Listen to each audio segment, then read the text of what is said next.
He's got some look too, the mustache, the glasses he only wears when he pitches. Tyler Clifford style. That's a bouncer and a tough play at short, but he makes it look so easy. Jazz Chisholm, what an athlete. Showing off that athleticism, isn't he? That's a tough play at short, Dan. Oh, that looks so easy, too. The ball took a bad hop on him, too. Great body awareness. Wagner was pitching for Chattanooga when I was in the Southern League, and he was throwing pretty hard, and after every pitch, he actually turned and stared down the radar gun. Here's a line towards center. It is off the glove of Suhilio. He'll pick it up, throw it back in quickly. Scoring from second base is Maciel. Chisholm stopped at first.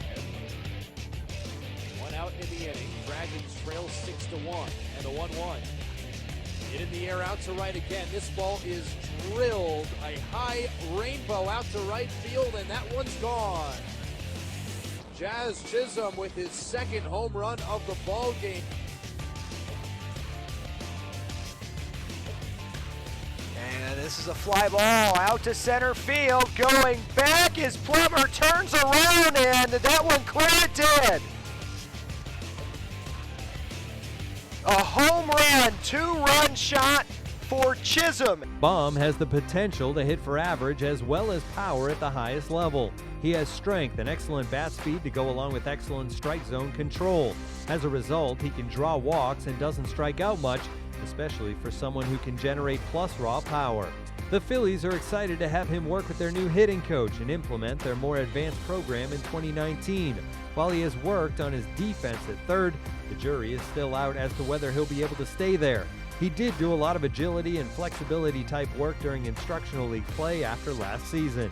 The Phillies are committed to him sticking at the hot corner and have been pleased to see him forge a strong bond with shortstop prospect Luis Garcia on and off the field. Gimenez goes the opposite way. That's a fair ball. Round third comes Juan Lagares, and the 19-year-old shortstop gets the Mets on the board with his second hit of the spring.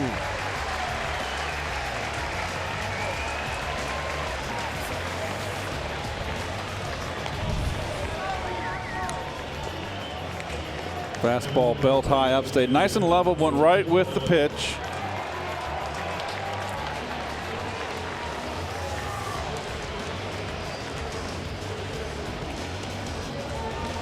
Well done.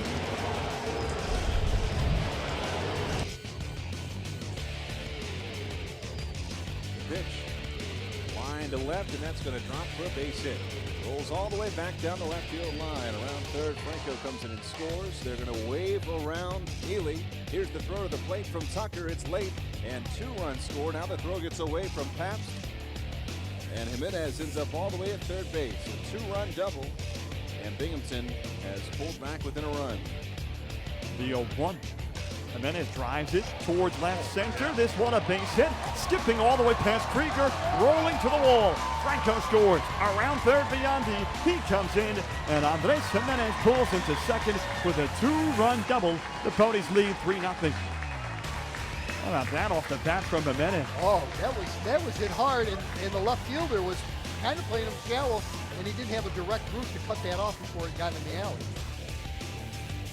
Highly heralded prospect at that out of Venezuela. That's trying to bolster their farm system at the trade deadline. You'll see the man on deck, Will Toffee, a product of trade this year. 1-0 pitch is hammered out the right field deep. On the move is Castillo. It'll fly over his head, off the track and up the wall again. Michael rounds third. He'll head home. And Binghamton, just like that, on back-to-back doubles, will take a 1-0 lead here in the first inning. Bases loaded, 2 outs. Here's the 2-2 to Florial. Grounded hard and through the left side for a base hit. 2 runs will score. Estevan Florial delivers a 2-out, 2-run single, and it is a 2-run game. That close to being struck out, and then he comes through with Yankees' first hit of the inning. 2 walks and a hit batter, and they've picked up a couple of runs. Another changeup. This one's a little higher, and that's why he was able to get to it. Not as good as the previous pitch, and he runs it through the hole into left field for a base hit. One of the impressive things on this particular hit is Tyler Wade was able to get to third base from first. Right-hander Pat Neshek. Neshek is back with the Phils this year. First pitch hit in the air to left field. Matt McBride on the run. Coppola 2, and it's a one hop off the wall. And oh man, Florial is on. Wade, third. You can see why they are so high on this young man. He's ranked number 3 as far as prospects go in the Yankee system. And he was moving as soon as that ball left the bat. Moving up our level in the minor leagues. Late on Pereira with a high fly ball to right center. Florial on the run, and he runs it down to make the play. Estevan Florial covering a lot of real estate on a tough afternoon and makes the play. We'll need to go 1+. On the ground at first, under the glove of Cabrera into right field. Kratz coming around third, he will score, bobbled by Castellanos in right, and that's an RBI hit for Florial. 4-3 ball game.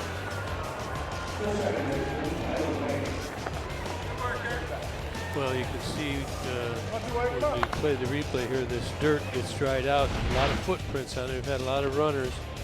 Kind of takes a offbeat hop right here, Miggy. Looks like it's got some top spin. Kelenic's outstanding feel for hitting from the left side of the plate with an advanced approach was on display during his summer debut when he earned a promotion from the Gulf Coast League to the Appalachian League.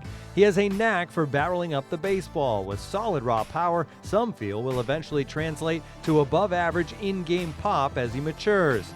An above-average runner, Kelenic is a very smart base runner who can steal a base. The Wisconsin prep product was a center fielder in high school, and that's where he played during his pro debut with the Mets.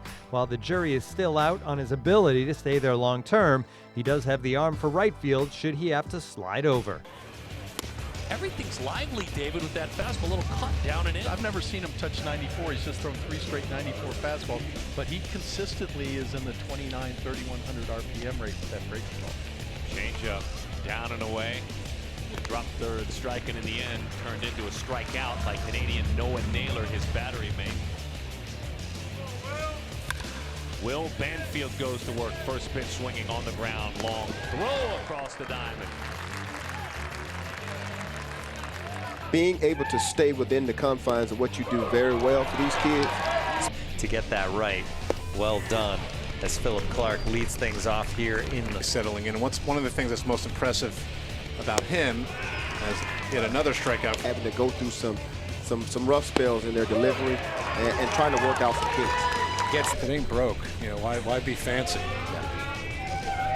Another 2-2 pitch. That's on the outside corner for another strikeout. You know, it is getting him out of his mechanics a little bit. Foul tip with it. Really fun kid, just talk great. I mean, man, and now just watching the pitch. If Liberatore hadn't thrown that ball in the outfield, he'd probably be looking at, oh man, look at that play. Behind the back, the throw over to first, he's doing it all now. Singer attacks hitters with 2+ pitches in his fastball and slider. It's really 3 when considering he throws both a 2-seamer with sink and a 4-seamer with riding life that typically sits in the low 90s but can touch 95 to 96 at times. His slider is often a plus pitch when he stays on top of it in his delivery, and he manipulates the speed and depth of the breaking ball to give hitters different looks.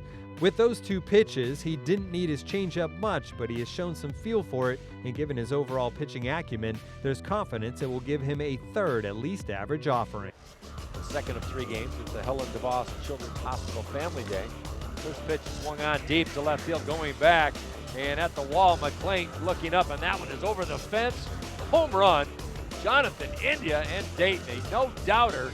We said Rooney developed that pickoff move last offseason going into his junior year at Hofstra, the 1-1. That's hammered out to left field. Drew Avens is back and left, and it one-hops the wall.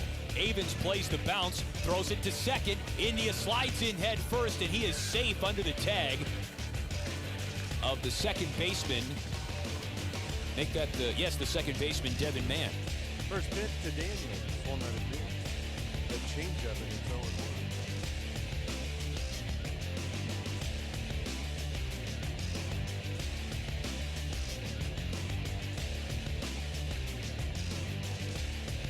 The 0-1. Swing.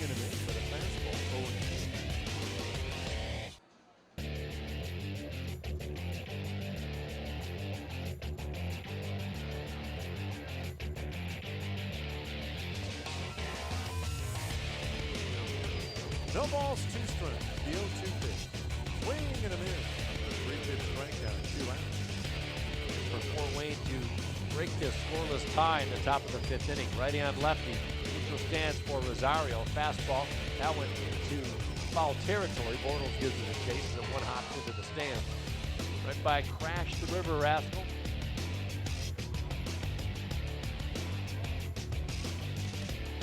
Well, I went back to the Star Wars reference. The first Star Wars theme night was here at Fifth Third Ballpark. And if you've been to Whitecaps games this year, you'll see a lot of little circular logos on the concourse that kind of describe the first ever for the Whitecaps. It's a really nice history. They're kind of dotted all over the stadium. On the walls and on the floors. Runner goes, off speed. Morgan double clutch, throw down to second base. Not in time as that went up the line towards the right of the bag. And Fedorsky with a head first slides in with his second steal of the day and 3rd of the season. Morgan had trouble getting that out of his glove. Ball call on that last pitch. Now puts runners in second, third. And now for Rosario with 2 outs, if he can get it to the outfield on a base hit. You know, Fedorsky has good speed. RBI could bring in 2. Big at bat for Mann as he stares at third base.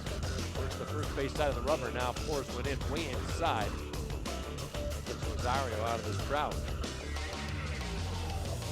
3-1. Manning has only walked 1 batter. Ruiz waits on deck. This is a guy you got to get right now. Rosario just 4 for his last 34. He's been slumping. See if he challenges him on the 3-1 pitch. And he does. Check swing. Rosario goes around outside corner. Beauty at 93 makes the count full. Manning already with 8 strikeouts, 2 off his career high.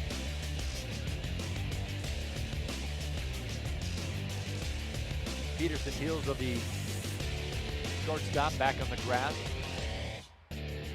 Same for Garcia at second. Starting to pick up, coming in from left center. A little bit more of that America's flag. From the stretch, 3-2 pitch, payoff pitch coming up. Floating curve inside, corner, got him! Big sweeping curve by Manning. These guys are all probably going to play 10 or 12 All-Stars. Woo-wee! Peter Alonso cranks this one to left, and that is way gone. And he knew it. The breathing technique worked. It sure did.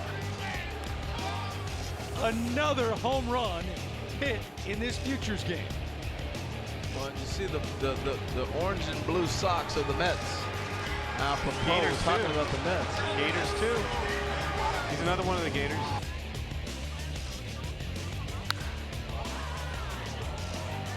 Drive, right center field. Does it have enough to clear the wall? It does. It's gone. That's really impressive too into right center. Peter Alonso muscles up for a solo home run and puts the East Division on the board first. It's 1-0. But Peter likes to perform in big moments, doesn't he?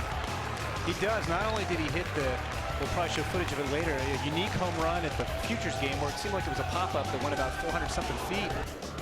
His teammate Kevin Biggio. Fair ball down the line. A great diving stop by Peter Alonso at first. Phenomenal play. Guerrero has to stay at third. Alonso lost his cap. You can tell Peter's put a lot of work in over there from his days at the University of Florida, Jim. He's improved defensively a lot. You can tell he's really worked.